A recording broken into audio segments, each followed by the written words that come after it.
Oh my dear, where do I even begin? It was a rainy afternoon in late autumn, the kind where the sky hangs low like a heavy quilt, and the leaves stick to the sidewalk in soggy clumps. I was sitting in our old sunroom in Savannah, Georgia, the one Henry had built with his own hands back when we first moved here after retiring. The wicker chair creaked under me as I shifted. My knitting needles paused mid-stitch on a scarf I'd started for no one in particular. At 72, my hands weren't as steady as they used to be, but the rhythm of the yarn looping through my fingers still brought a quiet comfort. Henry was across from me, his frail frame swallowed by the armchair, his oxygen tank humming softly like a distant beehive. His eyes, once so sharp and full of that boyish mischief, were cloudy now, but they fixed on me with a gentleness that made my chest ache. "Why didn't we ever talk about it, Maggie?" he asked, his voice barely above a whisper, cracked from the years and the illness that was stealing him away bit by bit. The question hung in the air, simple as a breath, but it pierced me like a long-forgotten thorn.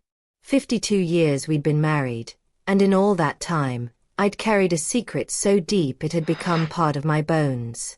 I set my knitting down, the wool soft and warm against my lap, and looked at him, really looked. The lines around his mouth, the way his hands trembled slightly on the armrests. How could I tell him now, after all this silence? But his eyes pleaded, not with anger, but with a quiet need to understand before it was too late. If you're listening to this, my friend, pause for a moment and think. Have you ever held on to something so tightly it shaped your whole life? If so, I hope you'll share in the comments below. It might ease the weight a little. And if this resonates with you, consider liking and subscribing. It means the world to an old soul like me sharing these whispers from the heart. Now, where are you watching from today? Drop a note. I'd love to know. Let me take you back, though, to where it all started, because to understand that question, you have to know the life we built around the unsaid. It was 1973, and I was just 20 years old, living in Charleston, South Carolina, in a cramped apartment above a bakery on King Street. The air always smelled of fresh bread and cinnamon in the mornings, wafting up through the floorboards as I got ready for work. I was a secretary at a small law firm downtown, typing letters on an old IBM Select RIC that clacked like gunfire. My days were simple. Wake at dawn to the sound of delivery trucks rumbling outside, slip into a modest skirt and blouse, the fabric starched and crisp against my skin, then hurry down the stairs, grabbing a warm roll from Mrs. Ellis downstairs if I was lucky. That's where I met Henry. He was 25, a mechanic at the garage across the street, with grease-streaked hands and a smile that could light up the foggiest harbor morning. I'd see him through the window during my lunch breaks, wiping his brow with a rag, laughing with the other fellas over thermos coffee. One day, bold as brass, he crossed the road and asked if I'd like to join him for a soda at the diner next door. His voice had that low southern drawl, warm like honey on toast, and his eyes sparkled with genuine curiosity. "Name's Henry," he said, extending a hand that was surprisingly clean for a man who'd been under cars all morning. I shook it, feeling the calluses rough against my palm, and something in me stirred, a quiet hope I'd long buried. We courted slow, the way folks did back then. Walks along the Battery at sunset, where the sea breeze carried the salty tang of the ocean and the distant call of gulls. He'd bring me wildflowers he'd picked from the roadside, their petals soft and dewy, tied with a bit of string from his toolbox. Our first kiss was under a live oak draped in Spanish moss, the leaves rustling like whispers above us. He tasted of peppermint gum and promise. By the next year, we were married in a small ceremony at St. Michael's Church, the bells tolling clear and bright. I wore a simple white dress my mother had sewn, the lace itching slightly at my neck, but I didn't care. Henry looked at me like I was the only star in his sky. Our early married life was in a little shotgun house on a quiet side street, painted yellow with white trim that peeled in the humid summers.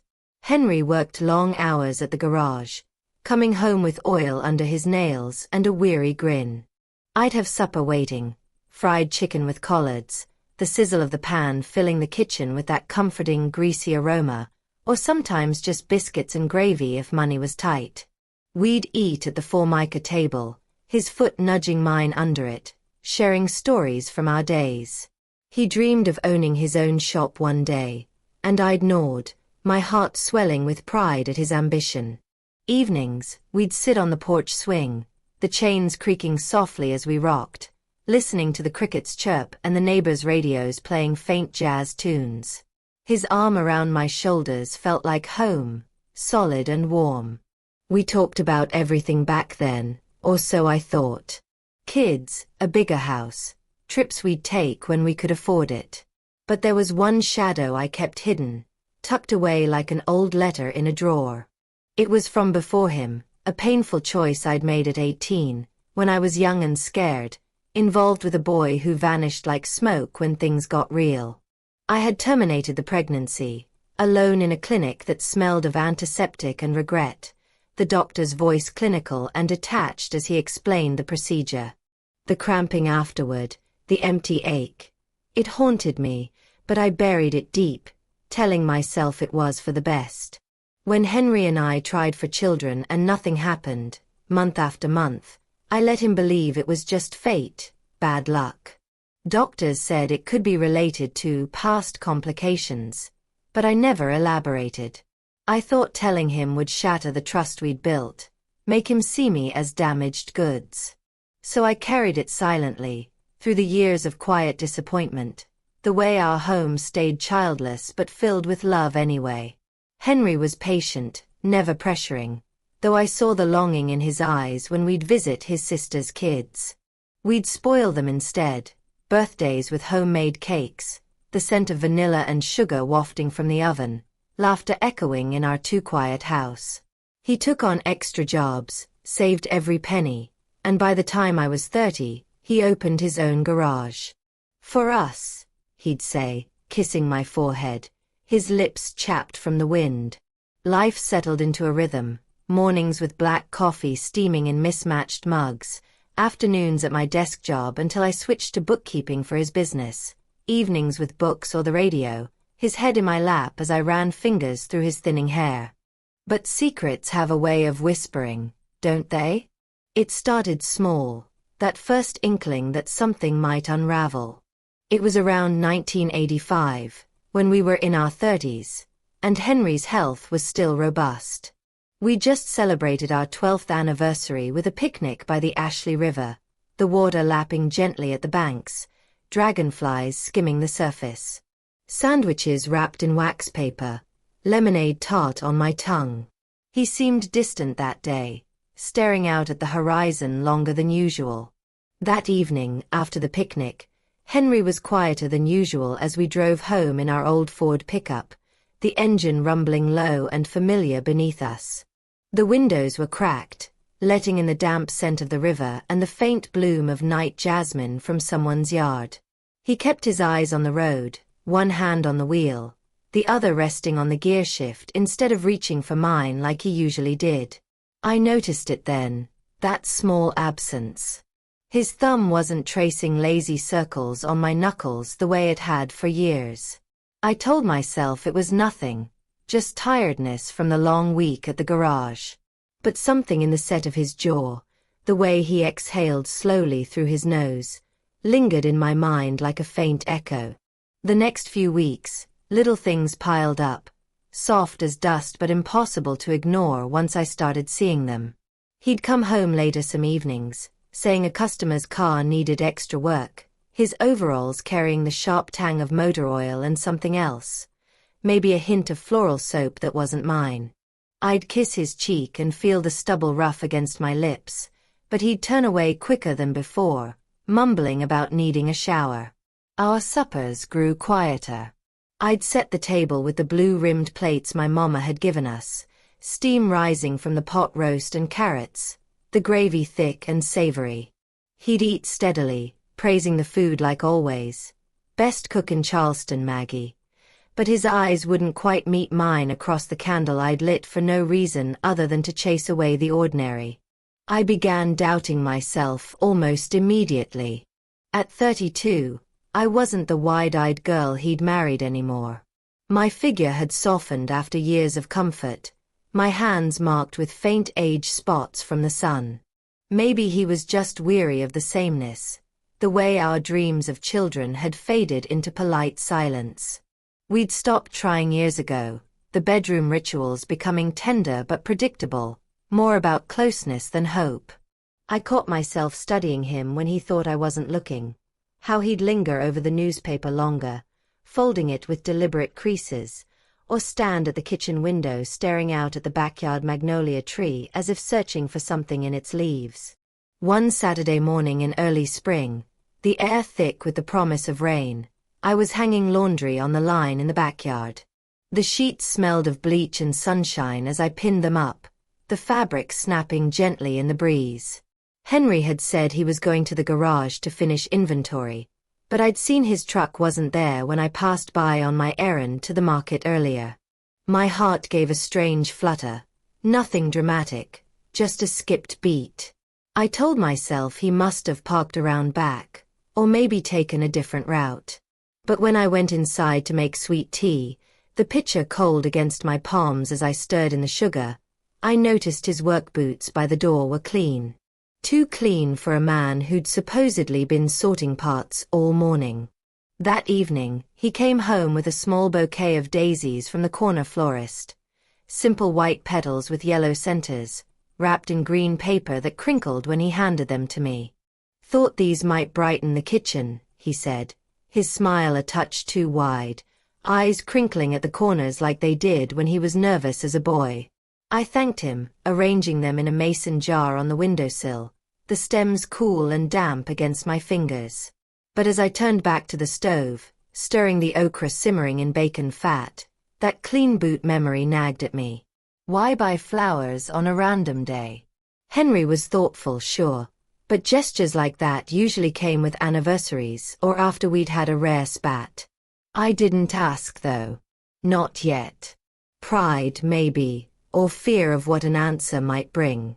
Instead, I watched closer. The way he'd check his reflection in the hallway mirror before leaving some mornings, smoothing his hair with water instead of just running a comb through it. Or how he'd started wearing the cologne I'd given him for Christmas more often, the spicy woody scent lingering in the truck cab when I'd borrow it for groceries.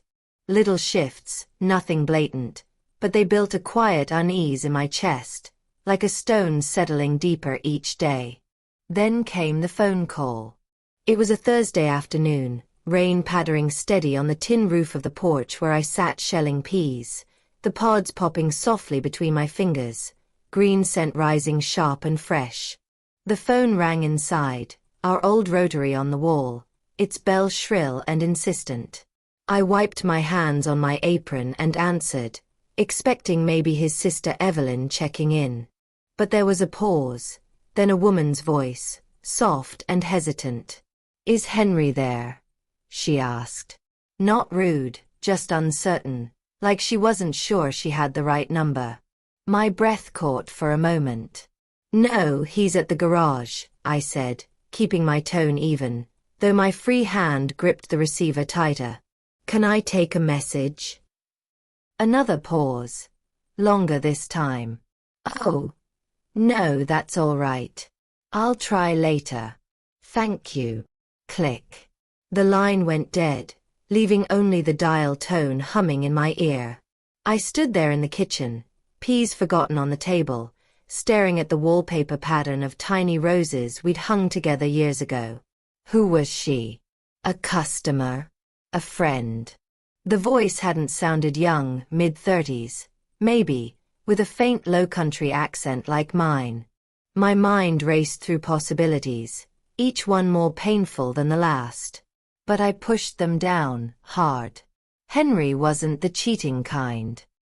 He was steady, loyal. The man who'd held my hand through miscarriages we never named, who'd built bookshelves for my romance novels without teasing. It had to be innocent.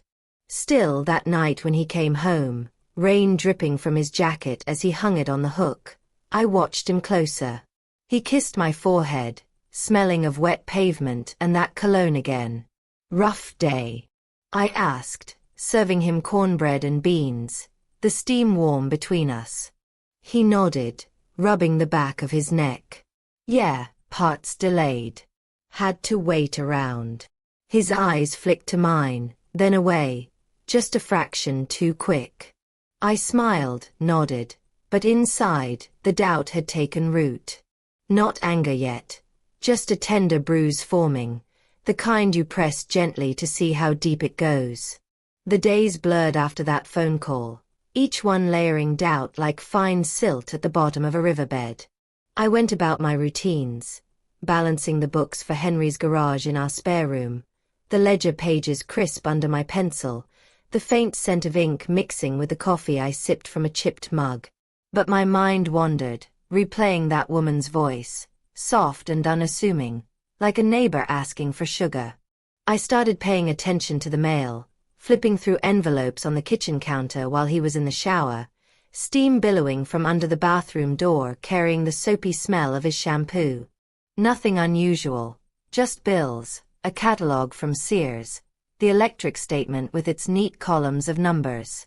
Still, my fingers trembled slightly as I set them down, a quiet betrayal of the calm I forced on my face. By midsummer, the heat in Charleston was oppressive, the air thick as molasses, making shirts cling to skin and tempers shorten. Henry suggested a weekend trip to Myrtle Beach, something we hadn't done in years. "Clear our heads," he said over breakfast, pouring syrup over his pancakes, the golden stream slow and viscous. His eyes met mine then, warm but distant, like sunlight through a hazy window. I agreed, packing our suitcase with folded swimsuits and sundresses, the cotton soft and faded from washes. The drive up was quiet, the radio playing old country tunes, Patsy Cline's voice crooning about falling to pieces, the static crackling as we passed under bridges. Henry held the wheel loose, humming along, but his glances my way felt measured, as if weighing something unsaid. At the beach, we walked the boardwalk at dusk, the wooden planks creaking under our feet, the ocean's roar a constant backdrop mixed with carnival laughter from the pier. Salt air stung my cheeks, and I tasted it on my lips as we shared a cone of vanilla ice cream, cold and creamy melting fast in the warmth. For a moment, it felt like old times, his arm linked in mine, the way he'd lean in to point out a seagull diving for scraps. But that night in our motel room, with the fan whirring overhead and the sheets smelling of cheap detergent, he turned away in bed earlier than usual. "Tired from the sun," he murmured, his back to me, the curve of his shoulder pale in the moonlight filtering through thin curtains. I lay there, staring at the ceiling cracks, my heart a dull throb. Was this how it started for other women? Small distances growing like weeds? Back home, the suspicion deepened when I found the receipt. It was tucked in his work pants pocket as I sorted laundry in the basement, the washer humming steadily, suds bubbling in the dim light. A crumpled slip from a diner in Mount Pleasant, 20 miles away. No reason for him to be there on a workday. 2 coffees, 2 slices of pie. The date stamped, last Tuesday, when he'd said he was at the garage late. I smoothed it out on the folding table, my thumb tracing the faded ink, the paper soft and worn. Not proof, not really, just a puzzle piece that didn't fit. I slipped it into my apron pocket, the weight of it pressing against my hip as I climbed the stairs. That evening, as I chopped onions for stew, tears pricking my eyes from the sharp fumes, I almost asked. Henry was in the living room, newspaper rustling as he turned pages, the floor lamp casting a warm glow on his profile. But the words stuck in my throat like dry bread. What if I was wrong? What if it shattered the fragile peace we'd built around our childless home? Instead, I stirred the pot, the wooden spoon scraping the bottom with a rhythmic scrape, and called him to dinner. He complimented the meal, as always, his fork clinking against the plate. "You're too good to me, Maggie," he said, reaching across to squeeze my hand. His palm was warm, familiar, but I wondered whose else it had held. The turning point came a few weeks later, on a crisp fall day when the leaves were turning amber and gold, crunching underfoot as I walked to the post office. I decided to surprise him at the garage with lunch. Ham sandwiches wrapped in foil, still warm from the toaster, and a thermos of soup. The air smelled of burning leaves from someone's yard, a smoky nostalgia that usually lifted my spirits. As I approached the garage, the bay doors open, engines revving inside, I spotted his truck parked out front. But through the office window, half obscured by blinds, I saw him. Not alone.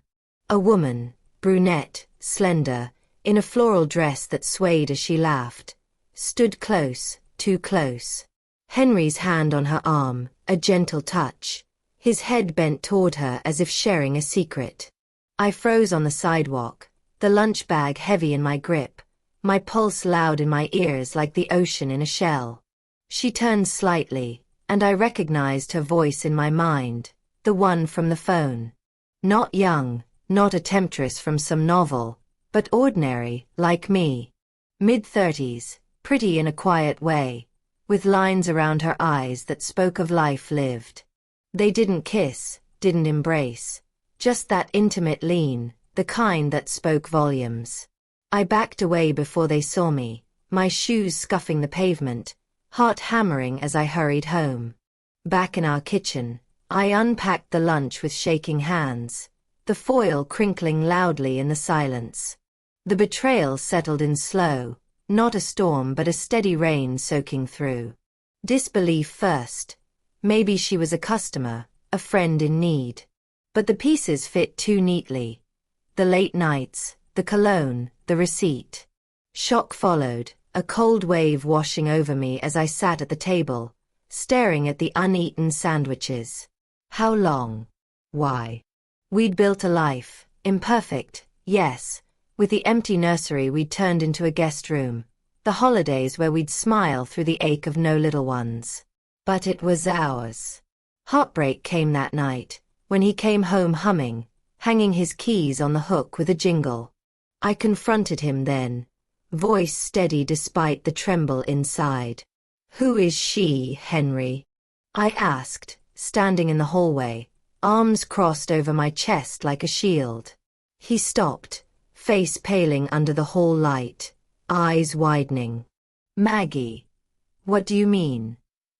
"The woman at the garage today. The one on the phone. Don't lie to me." My words were quiet, but they cut through the air like a knife through butter. He sighed, shoulders slumping, and led me to the living room couch. We sat, the cushions sinking under us, the clock ticking softly on the mantel. "Her name's Clara," he said finally, voice low, eyes on his hands folded in his lap. "She's a friend. From church group." "Friend." I echoed, the word tasting bitter. "Friends don't touch like that." He looked up then, eyes glistening. "It's not what you think." "Not exactly." A pause, heavy as the humid air outside. "We've been talking about things. She has a son, 10 years old." The room spun a little. "A son?" Henry nodded, rubbing his face. "He's mine, Maggie. From before us. I was young, stupid. Dated her briefly in my early 20s, before I met you. She got pregnant, didn't tell me until years later. Found me last year through a mutual friend." Disbelief crashed back. "And you didn't tell me?" "I didn't want to hurt you. After all we've been through. The trying, the losses. How could I say I had a child out there when we couldn't have one together?" Tears blurred my vision, hot and stinging. The secret I'd kept for so long mirrored back at me. My own hidden pain from 18, the termination that might have explained our infertility. But his words sliced deep. He'd chosen silence, built a parallel life. Meetings with Clara, time with the boy, baseball games, he'd said were errands. The betrayal wasn't romance. It was exclusion, a family he had without me. We talked late into the night, voices hushed, the lamp's light casting long shadows. He cried, apologizing, his hands gesturing helplessly. I love you, Maggie. Always have. This doesn't change that. But it did. The heartbreak lingered, a raw wound, as I processed the layers. His fear, my own secrets bubbling close to the surface. In that moment, I wondered if our marriage was built on sand, shifting under the weight of what we'd both hidden. The silence after Henry's confession stretched like taffy, sticky and endless, broken only by the distant hum of a neighbor's lawnmower outside.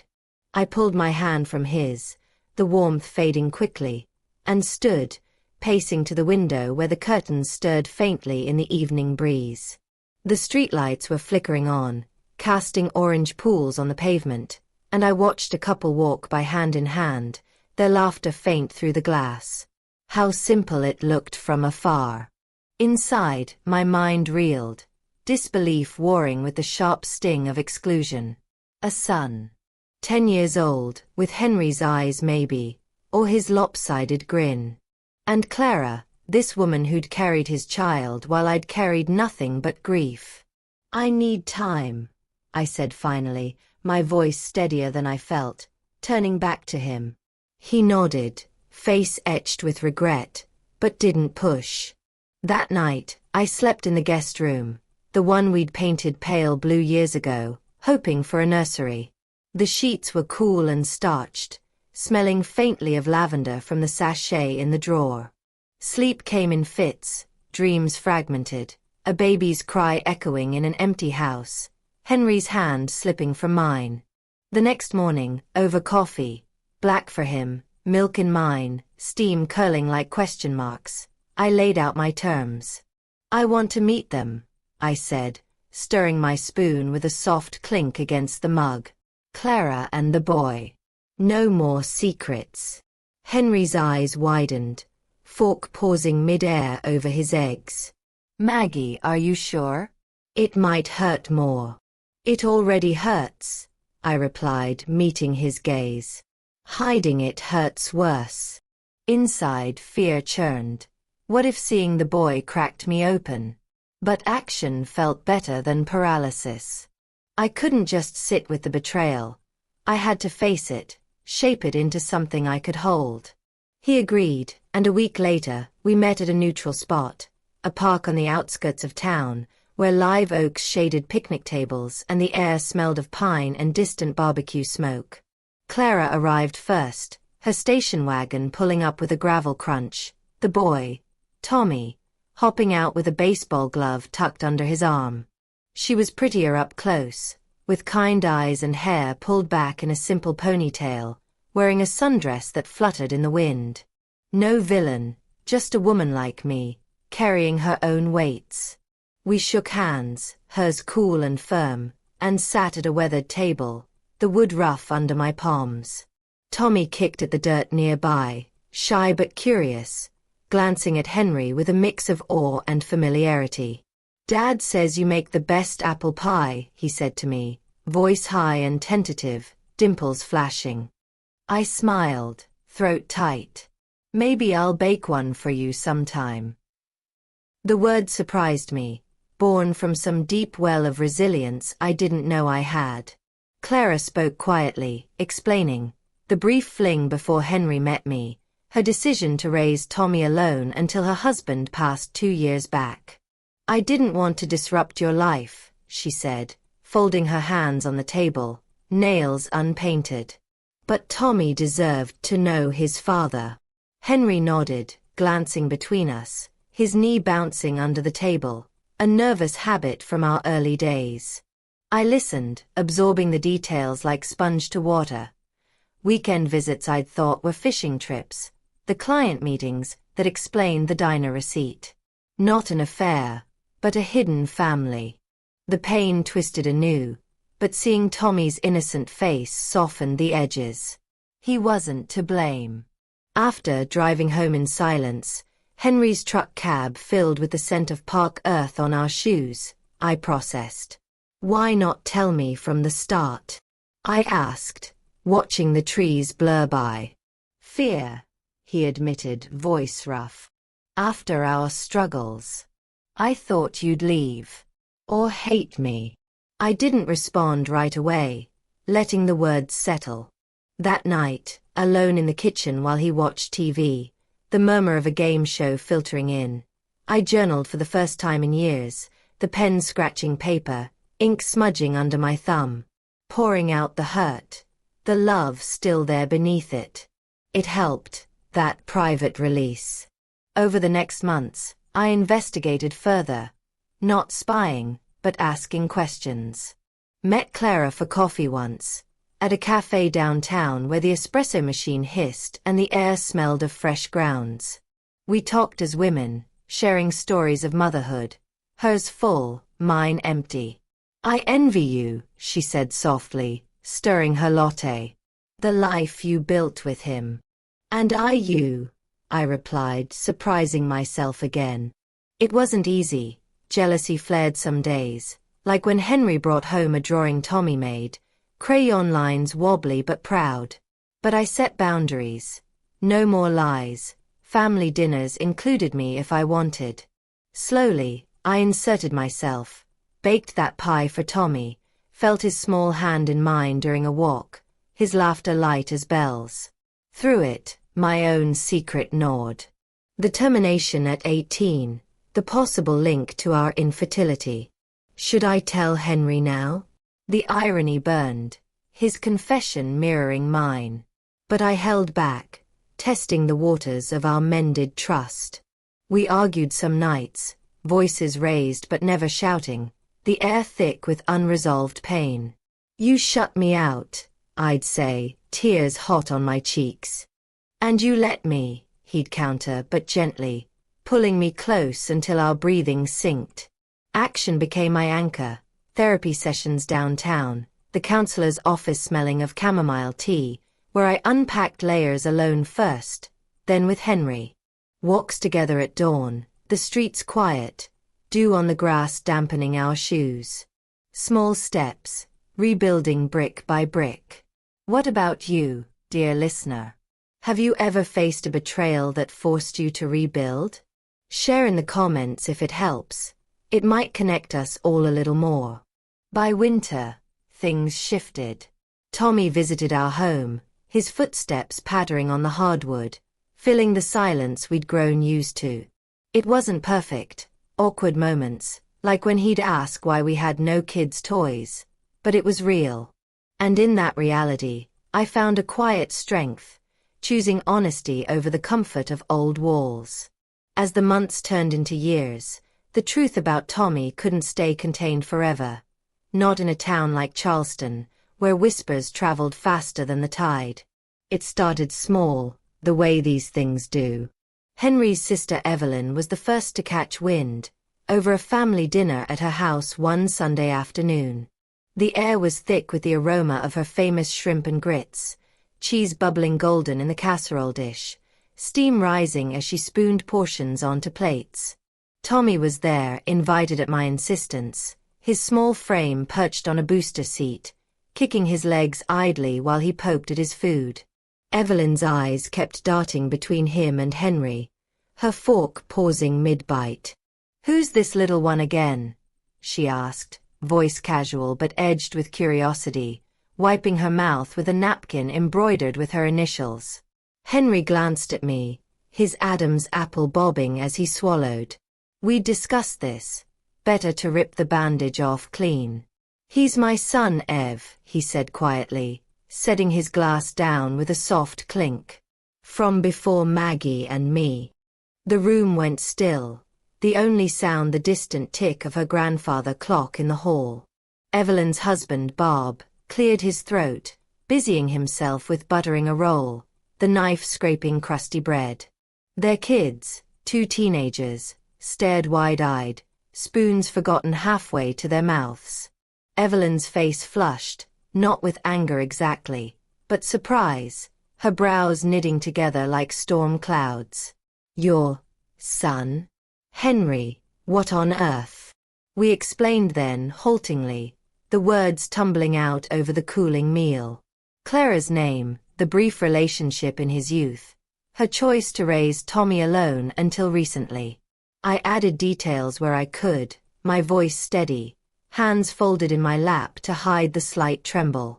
It's been a shock for us too, I said, meeting her gaze. But he's family now. Evelyn didn't explode. She wasn't the type. But the questions came, sharp and probing. Why hide it? How long had we known? What about Clara? Was she in the picture? Henry answered most, his tone apologetic but firm, while I nodded, feeling the weight of eyes on me. Pity, maybe, or admiration for holding it together. By dessert, pecan pie, sticky and sweet, nuts crunching under my fork, the air had thawed a bit. Evelyn hugged Tommy goodbye, her arms lingering, and pulled me aside on the porch. The evening air was cool, scented with her gardenias blooming white against the dusk. I'm sorry, Maggie, she whispered, her hand on my arm, warm through my sweater. Must have been hell finding out. It was, I admitted, the words soft. But we're managing. Inside, though, a quiet resentment flickered, not at her, but at how the secret's reveal shifted the family's gaze.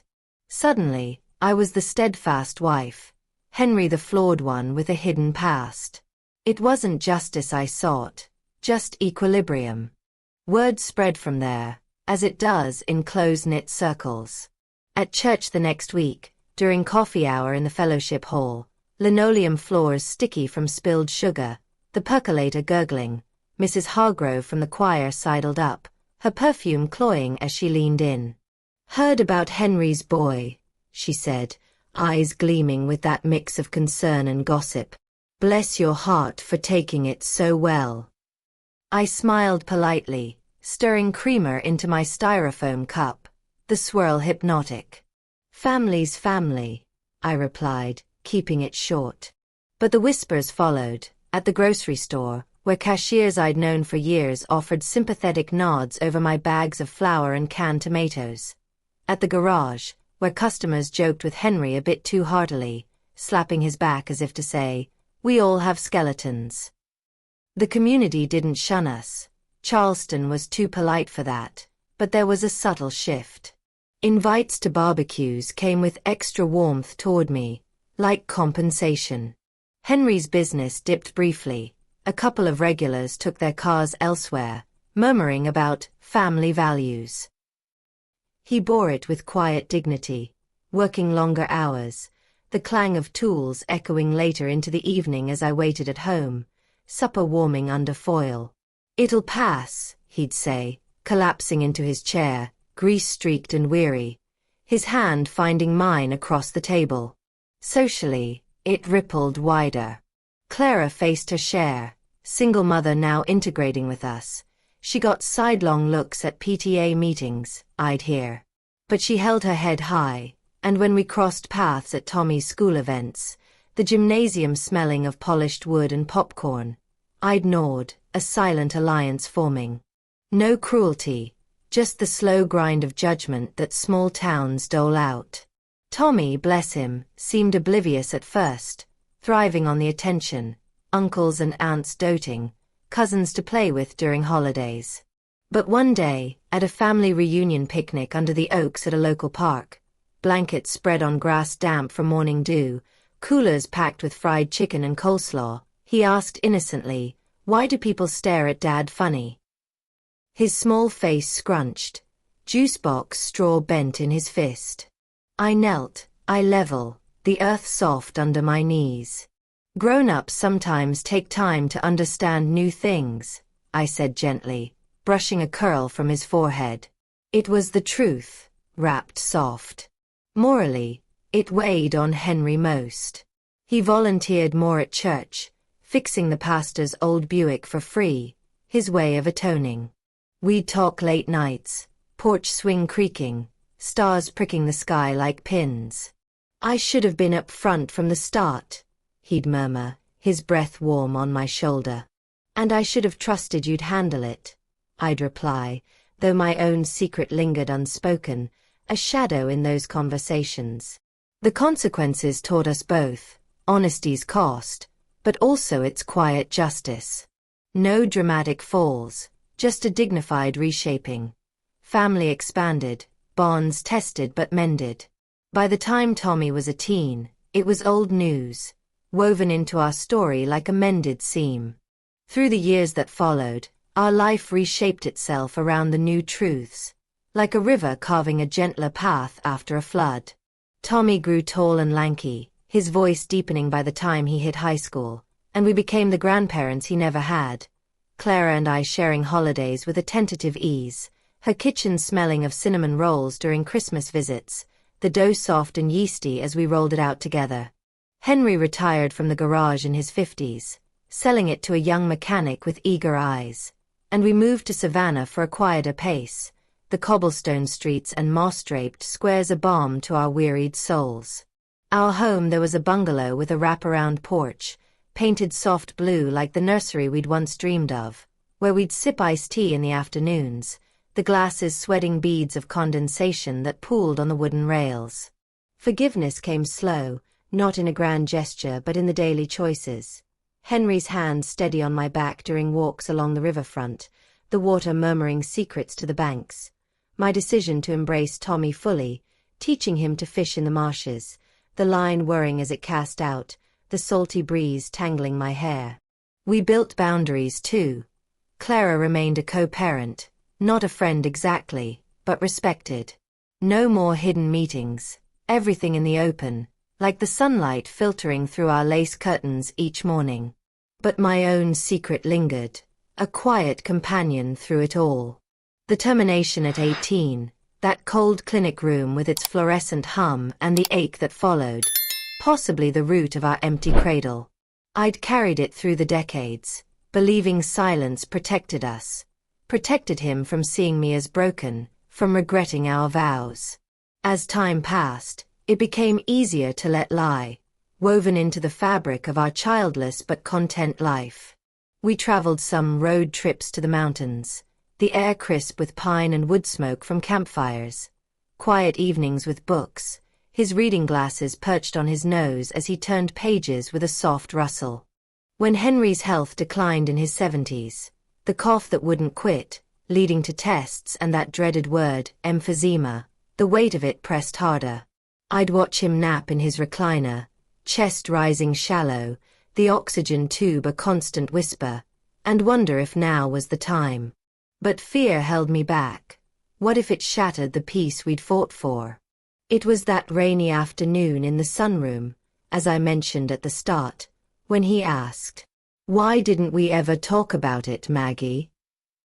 His voice frail, but eyes clear, searching mine with the same intensity as the day he proposed under that oak tree. I set my knitting aside, the yarn trailing like unfinished thoughts, and took his hand. It was cool, veins prominent under thin skin, but his grip tightened slightly. "Talk about what, love?" I asked, though my heart knew. "The reason we couldn't have kids. The doctors hinted at something from your past, but you always changed the subject. After all these years, I just want to know, before it's too late." Tears pricked my eyes, the rain pattering on the roof like a gentle urging. 52 years of marriage, built on love and that one omission. I drew a breath, the air heavy with the scent of damp earth outside. "I was 18, I began, voice barely above the storm's murmur. "Scared. Alone. There was a boy. Gone when I needed him most. I ended the pregnancy. The procedure. It might have caused complications later. I never told you because I thought you'd see me differently. Less." Silence fell, thick as the quilt over his lap. His eyes widened, then softened, no judgment, just understanding dawning like a slow sunrise. "Oh, Maggie," he whispered, thumbs stroking my knuckle. "All this time, carrying that alone? I wish you'd trusted me sooner." "I was afraid," I admitted, tears slipping warm down my cheeks. "After your secret with Tommy, it felt like too much." He pulled me closer, his embrace fragile but warm, smelling of his familiar aftershave mixed with the medicinal tang of his treatments. We both hid to protect each other. Foolish, maybe, but human. We sat like that, rain easing to a drizzle, the world outside blurring through the window panes.